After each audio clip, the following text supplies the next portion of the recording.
Hola, espero se encuentren muy bien. Hoy me corresponde hablar acerca de la Escuela de Milán. Vamos a hablar un poco de su historia y sus características, además de cómo puede ser una herramienta en la psicología.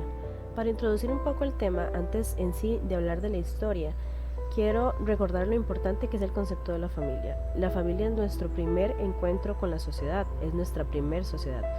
Y es con los primeros que nos desenvolvemos, con los primeros que solucionamos conflictos, con los primeros que sonreímos.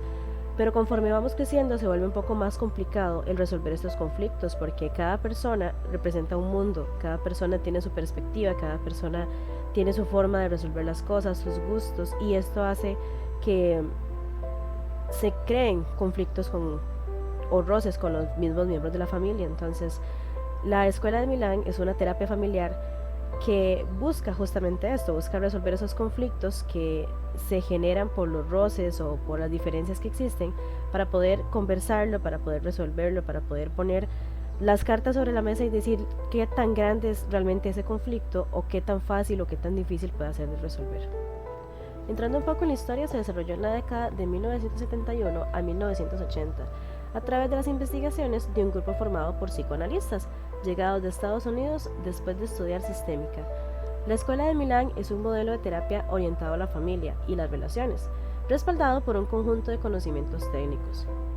Aun cuando su formación era psicoanalítica, empiezan a introducir ideas y técnicas como la prescripción del síntoma, paradoja, reencuadernamiento o redefinición.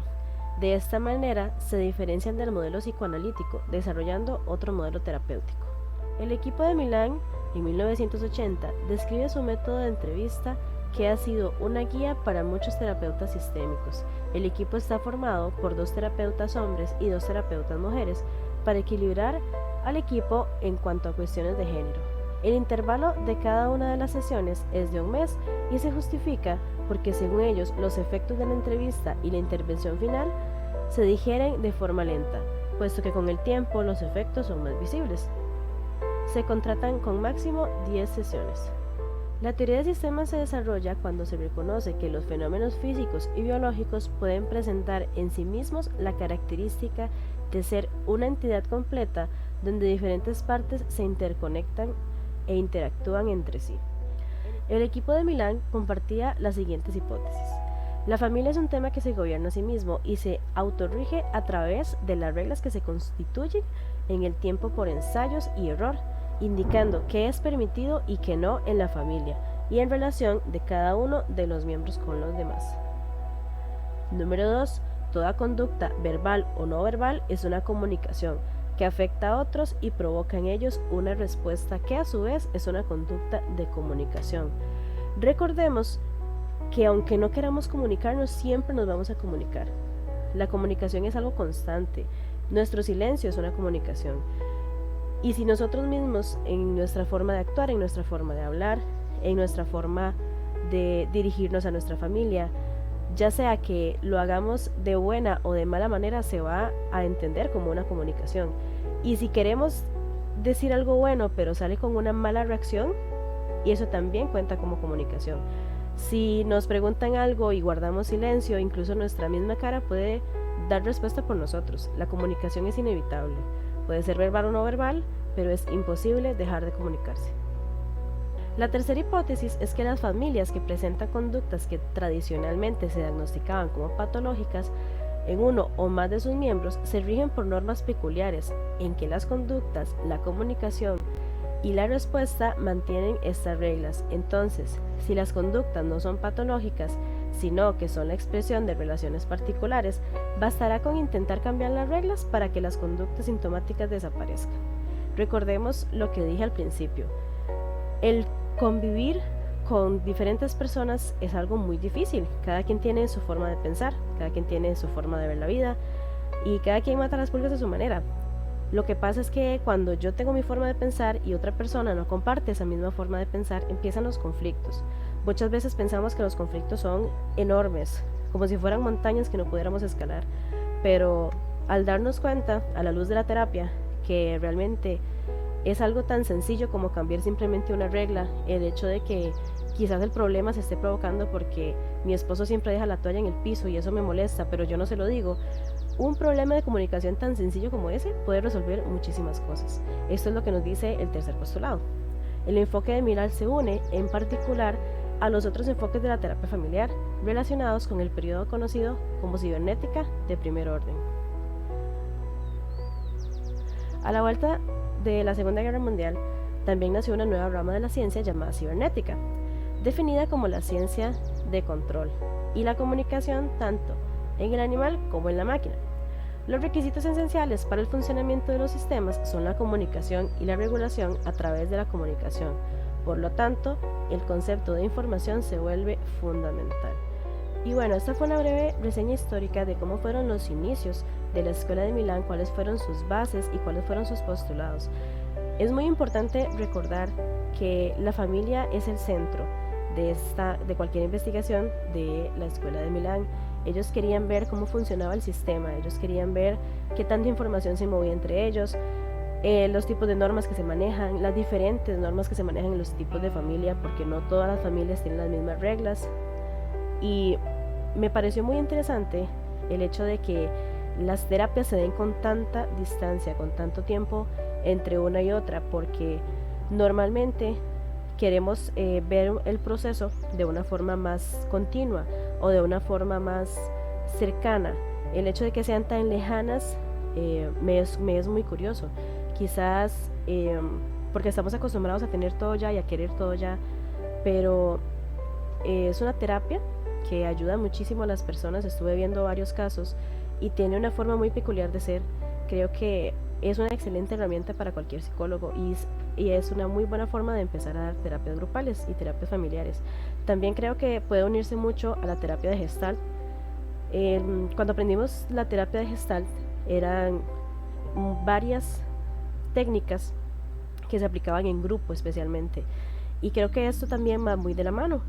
El hecho de que existan 2 terapeutas hombres y 2 terapeutas mujeres para que exista un equilibrio también es algo que me gusta mucho. Creo que no solamente por el hecho de que si una persona se siente incómoda con cierto género, puede acercarse al otro género. Por ejemplo, si una mujer fue violada y tiene miedo de hablarlo a su familia y tiene miedo de hablarlo a un terapeuta hombre, puede que esa terapeuta mujer sea la persona que le ayude a poder salir de ese dolor, de ese trauma que tiene, y puede apoyarse justamente en esto. Entonces me parece que está muy bien fundamentada y también que puede ser utilizada como una herramienta que puede unirse a otras escuelas de pensamiento o a otras terapias para poderse llevar de la mejor manera posible y así tener un resultado aún mejor. Hablemos un poco del proceso de consulta. Los datos de las familias que solicitan el servicio se transcriben en una ficha telefónica que contiene el remitente, la dirección, fecha de la llamada, datos personales en cuanto a la edad, profesión de cada uno de los miembros, fecha de matrimonio de los padres, datos de los hijos por orden de edad, con quién vivían, su parentesco, problema actual, el nombre de quien llama y las observaciones. Los postulados principales para la consulta son los siguientes. El número 1 es la elaboración de hipótesis. Es la capacidad del terapeuta para transmitir una hipótesis basada en las informaciones que posee. Determina el punto de partida de su propia investigación. A través de la primera entrevista con la familia y en base a las informaciones recogidas en la ficha telefónica, el equipo terapéutico se reúne para elaborar una primera hipótesis. Al empezar la primera sesión con una hipótesis ya construida, el terapeuta puede tomar la iniciativa, actuar con orden, controlar, interrumpir, guiar y provocar transacciones.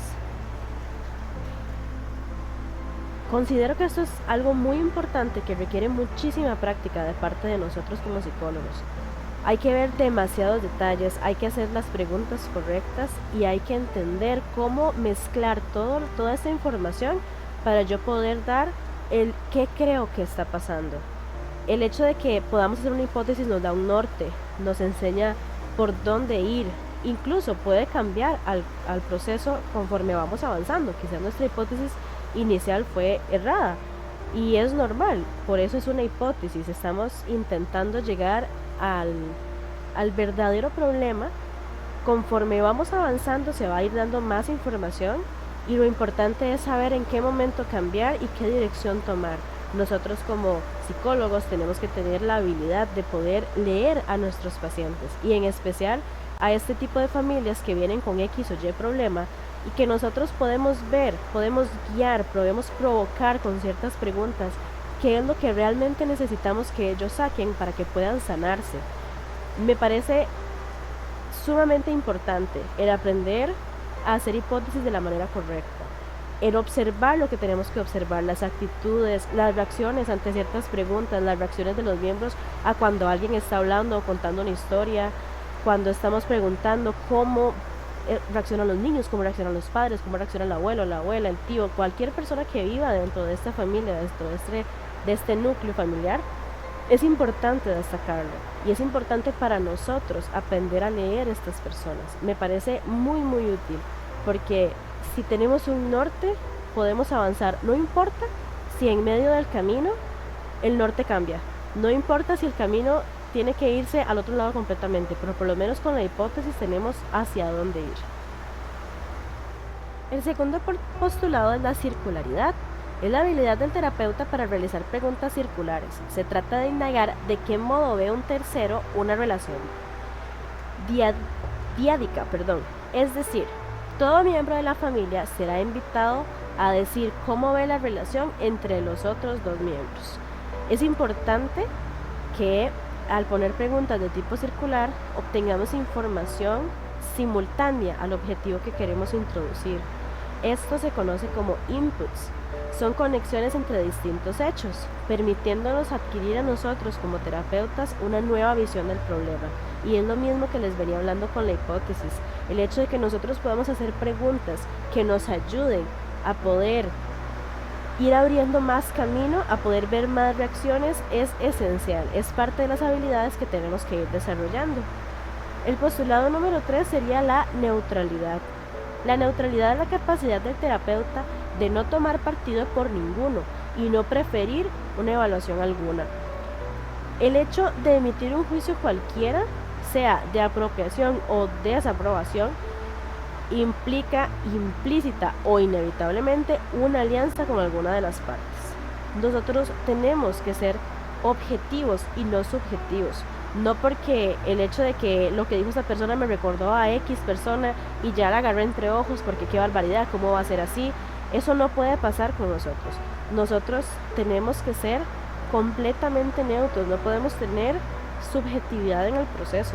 Tenemos que entender que ellos están aquí buscando ayuda porque necesitan de nuestro aporte, porque necesitan justamente de esa objetividad, no una subjetividad que incline la balanza hacia uno de los dos lados.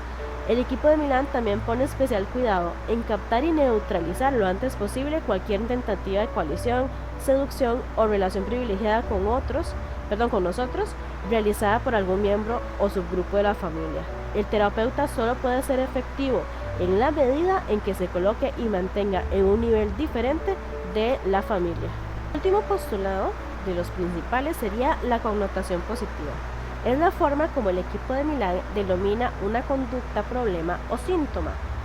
Se describen esos hechos como formas de mantener unida a la familia. Al tratar de explicar las conductas de cada miembro de la familia, el equipo se sitúa en un punto neutral, evitando diferenciaciones entre víctima, victimario, bueno o malo, sano o loco. Es básicamente lo mismo que el punto 3 en la neutralidad, solamente que la connotación positiva está enfocada en los miembros, la neutralidad está enfocada en nosotros como terapeutas. Hablemos un poco de los métodos. Como número 1 tenemos a la contraparadoja. Es una técnica de intervención con un doble mensaje. Prescribe la secuencia lógica relacional que ha sido connotada positivamente. Volvemos a mencionar la connotación positiva. Mensaje por medio del cual los terapeutas comunican a la familia que su problema es lógico y significativo dentro de su sistema. Tenemos los rituales, son prescripciones que buscan cambiar las reglas del mito familiar. Se entregan por escrito y deben ser leídas por los miembros de la familia en un horario, lugar y momento específico, el cual es designado por el cuerpo terapéutico con anterioridad y cautela. Finalmente tenemos la visión unilateral. Se encuentra en el proceso terapéutico en el papel de los terapeutas como parte del sistema. Con bases teóricas psicoanalíticas como parte de su formación inicial, esos autores fueron desarrollando una serie de premisas y postulados encaminados a la formación de la terapia sistémica familiar. A manera de cierre de este modelo, no se limita solo a lo que sucede en la sesión de terapia, sino que trasciende más allá y habla de los sistemas significantes, habla del contexto, de la cultura, del espacio y del tiempo. Es importante resaltar que se reconoce dentro de este modelo la parte humana y sensible del terapeuta, no como alguien que está fuera del grupo familiar, interactúa con ellos, forma parte del sistema y sus intervenciones, así como sucede con la familia, estarán plasmados en sus teorías, sus conocimientos, sus premisas y su historia. Vamos a hablar del caso que yo escogí. Entre varios que encontré, este fue el que más me gustó. Está titulado Un hombre de bien. Y procedo a leerlo para ustedes. La señora B acude a terapia porque dice sentirse desesperada y no sabe qué hacer ante el hecho de que su hijo de 15 años, AR, acaba de perder el tercer año de secundaria. Comenta que no sabe cómo hacerle entender que para él lo más importante es estudiar. La madre comenta que lo expulsaron por falta de aprovechamiento, mala conducta y desobediencia. La escuela le dio la opción de que AR presentara un examen de todo el año escolar o bien de que la escuela le ponga un 6 como calificación. La señora B insiste que no sabe qué hacer, pero su hermana le ha recomendado, además de que asista a terapia con su hijo, que AR curse otra vez tercer año en secundaria, en una secundaria diferente, que sería la cuarta secundaria para el joven. Por otro lado, la madre calificó en repetidas ocasiones a su hijo como un niño sin madurez mental, física o emocional, y por lo tanto él está muy confundido. Dice ella que él quiere llamar la atención y por eso les dice a todos que es homosexual, y que siempre lo será. AR y su madre suelen comer juntos al menos 3 veces por semana, y mientras lo hacen tienen la televisión prendida. El resto del tiempo el joven está solo, pues su madre trabaja en turno de 8 de la mañana a 8 de la noche y frecuentemente trabaja tiempo extra. Cuando esto ocurre, en fin de semana, AR es enviado a casa de sus abuelos. No tienen actividades juntos y tampoco por separado. La hipótesis grupal, AR y su madre tienen poca comunicación como resultado del abandono en que han vivido a raíz de las preferencias sexuales de AR. Hipótesis personal, AR secretamente odia a su madre pues la considera la culpable de que su vida sea tan gris. Piensa que si ella no estuviera, él podría hacer lo que le dé la gana y nadie estaría molestando todo el tiempo. Ventilar que es homosexual es su manera de fastidiarla, pues él intuye que en el fondo ella en realidad no lo acepta. En este caso, las técnicas utilizadas fueron la connotación positiva, es calificar como positivos, o sea, buenos, los comportamientos sintomáticos, motivados por la tendencia homeostática, y de esta manera connotar como positivo la tendencia homeostática del sistema, y no a las personas.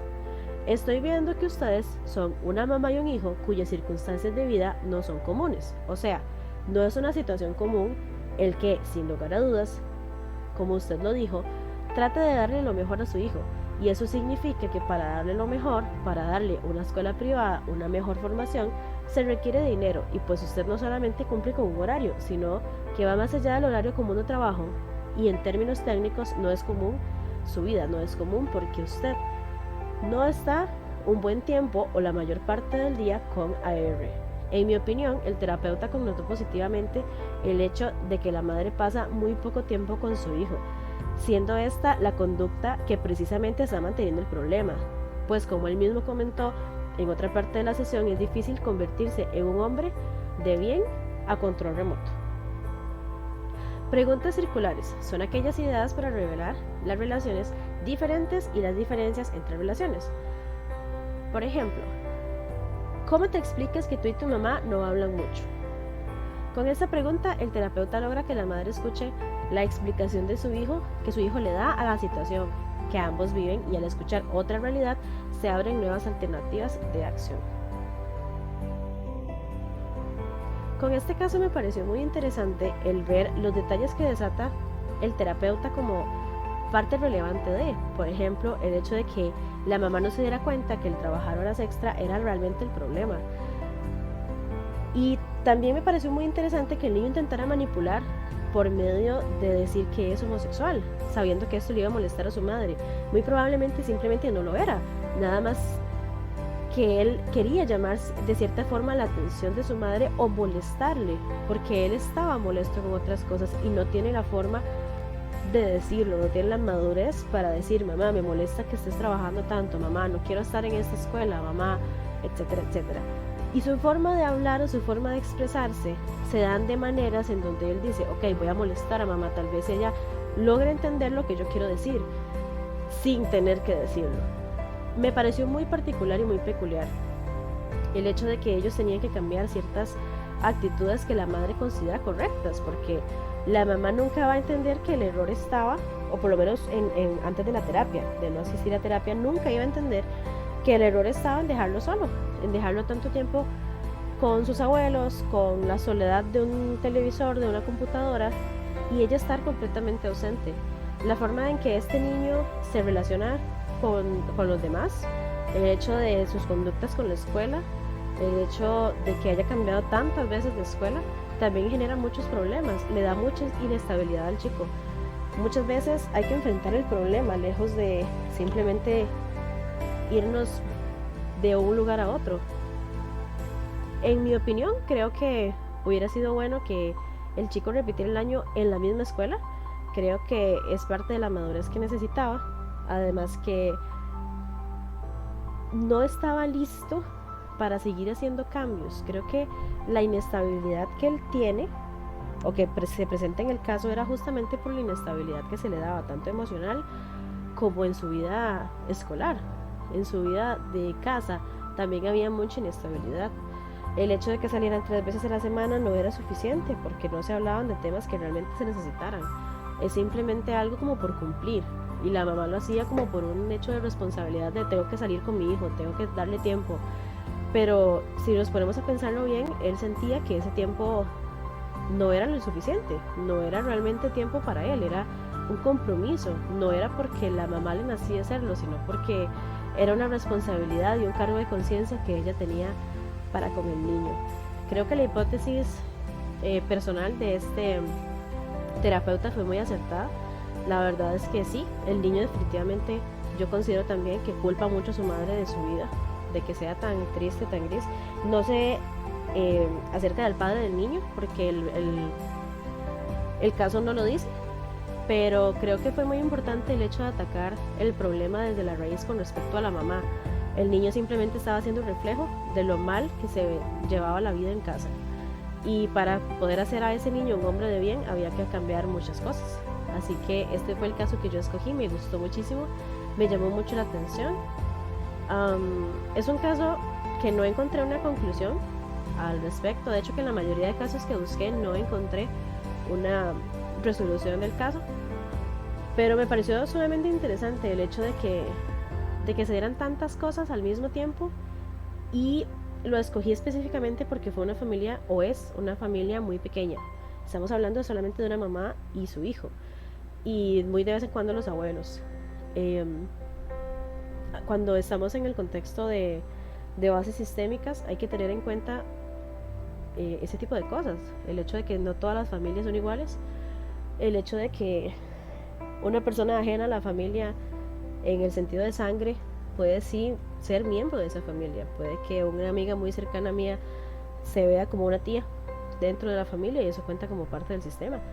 Y es muy importante tomar en cuenta también ese tipo de influencias que reciben desde afuera, tanto los niños como los padres o cualquier miembro de la familia. Fue un caso que me llamó demasiado la atención. Realmente creo que se puede abarcar desde muchos puntos, y en especial yo creo que siempre que tratamos con niños, antes de tratar con el niño hay que tratar con los padres o con los encargados. Muchas veces los males que generan los niños son simplemente el reflejo de algo que los papás hicieron mal, no necesariamente porque sepan que lo están haciendo mal o porque tengan una mala intención. Muchas veces es porque nadie viene aprendido, nadie sabe ser papá. El ser papá se aprende con los golpes de la vida, son una prueba y error constante, y lo podemos ver en el caso de esta mamá. La mamá simplemente trabajaba por darle lo mejor, Quería una escuela privada, una formación mejor, quería que tuviera buenos títulos, quería que fuera una escuela prestigiosa, pero de nada sirvió. Realmente lo que el niño estaba reflejando era el error de mamá que mamá no entendía. Y muchas veces nosotros como terapeutas tenemos que hacer esto. Lo dije al principio de mi exposición y lo vuelvo a repetir ahorita.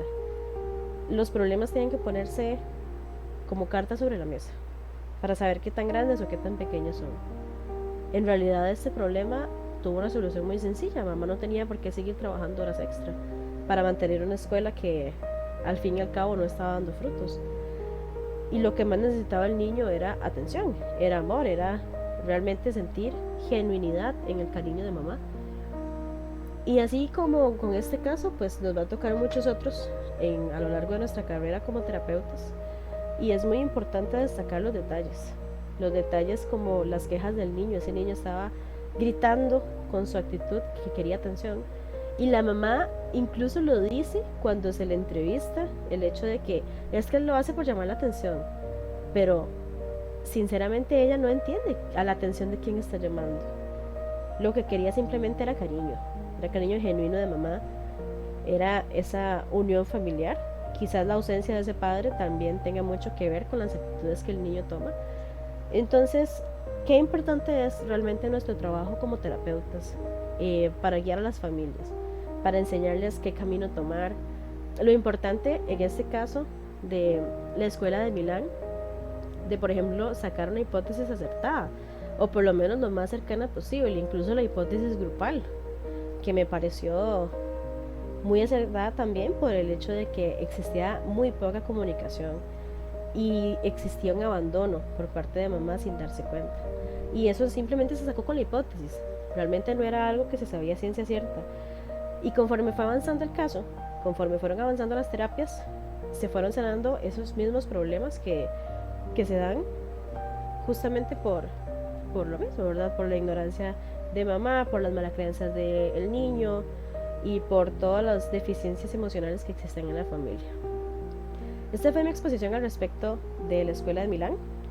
Como experiencia me queda, realmente fue muy muy interesante por estudiar y me gustó muchísimo aprender de ella, en especial sus técnicas. Me recordó mucho a la terapia gestal, como lo dije al principio.